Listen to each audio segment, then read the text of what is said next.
Okay, so let's look at the actual images and properties of MRI at this point. So this is just kind of a recap of what we learned in the MRI science thing, that there's the scanner includes a magnet coils gradient system, and that detects the excitation of the hydrogen atom. And then there's your contraindications that we have to really look at. And this kind of goes over some of the relaxation of the signal and things, that how we can produce these images through algorithms from three different planes all at one time. So let you go through that if you need to. So like I said, we talked about the T1 image, and that is processed as energy returns to 63% of the previous state. So that thermal energy is picked up by the antenna and transferred to the computer for processing. Like I say, it's best used for anatomy, fracture lines, bony injuries. It does not really demonstrate edema well, so with the T1 image.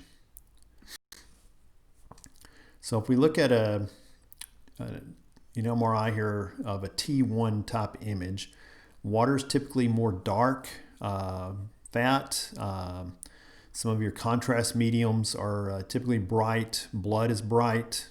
Some of the fluids are more bright. And then kind of in between, gray is cartilage. So this is probably one of the more common things that you'll have trouble with in this course, is trying to differentiate between a T1 image and a T2 image.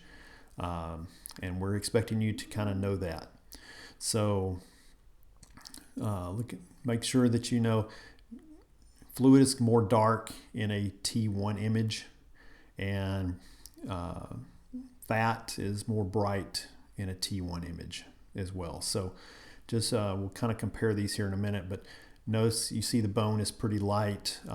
You see this intracapsular fluid is dark.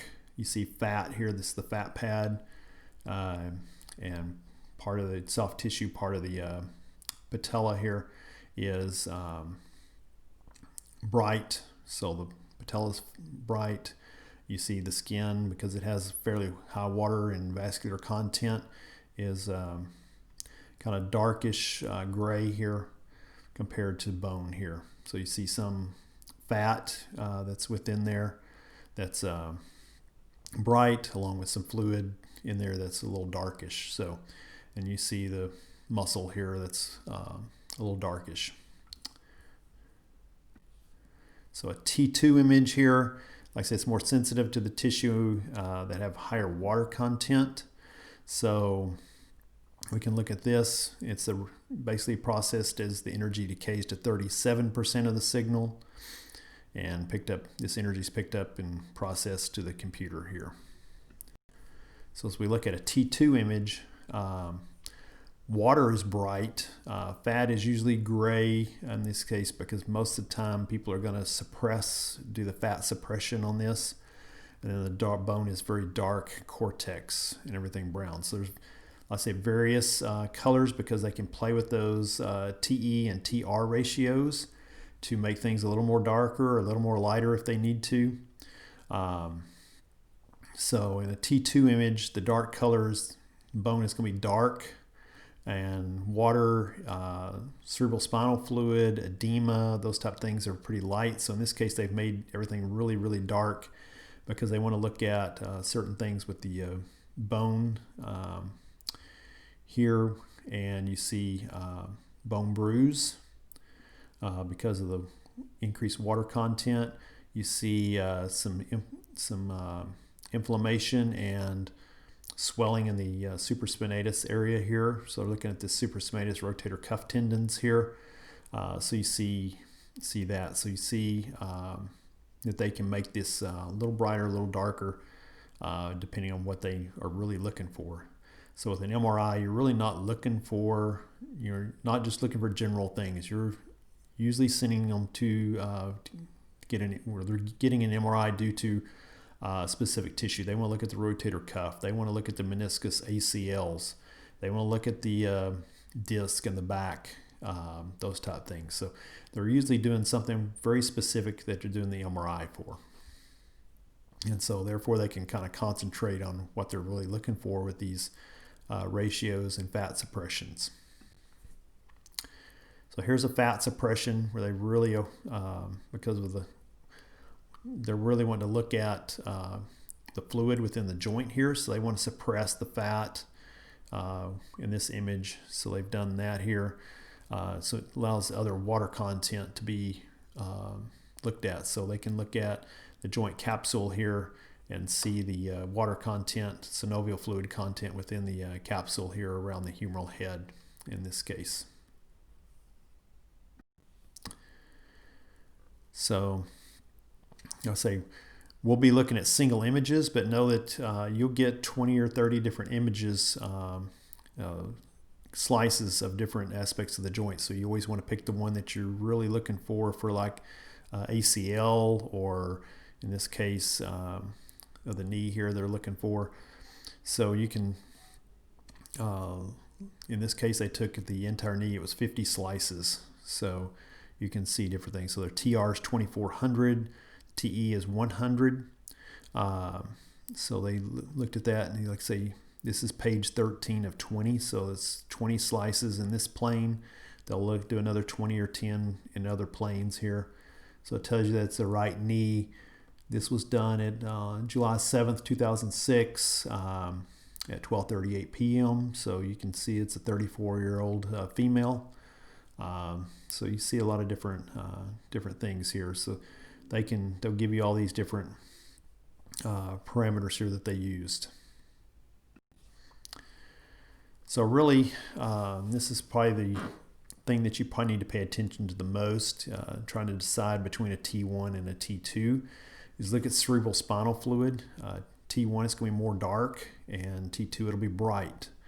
So fat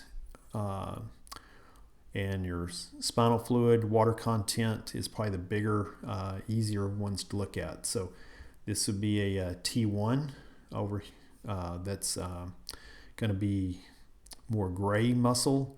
Spinal cord will be gray, fat will be bright, disc may be more gray, and air is very, very dark, and inflammation is dark. So like I say, T1s are not the best ones to look for if you're looking for inflammation, edema, those type things within the muscle or even with the brain. T2s, cerebrospinal fluid is more black, muscles a darker gray, spinal cord is a light gray, and then the fat is lighter. It's bright on T1, more light on T2, and the disc is more bright if it's healthy on a T2 image. So, and then your inflammation, this is the one, if you're really looking for inflammation and things, you can look at a T2 image for that in more detail. So here we see a knee, we see a T1 image because you see the bone is very, very light. The fat is white here, so you see that. And then this is a proton density image, so it's a little kind of in between.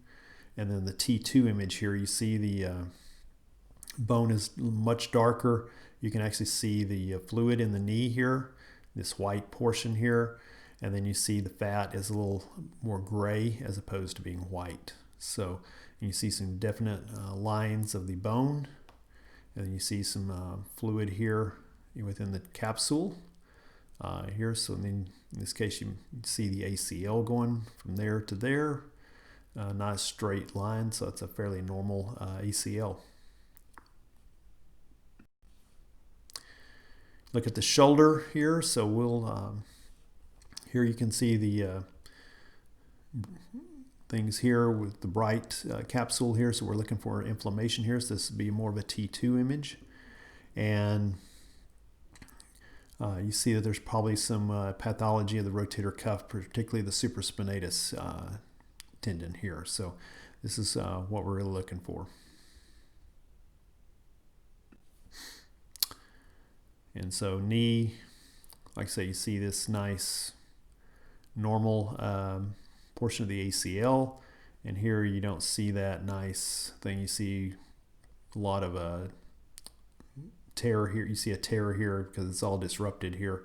So this is what we're really looking for when we look at like ACL. So this would be a good image here to look at for ACL. And then you can see here the meniscus. So you can actually see meniscus tears.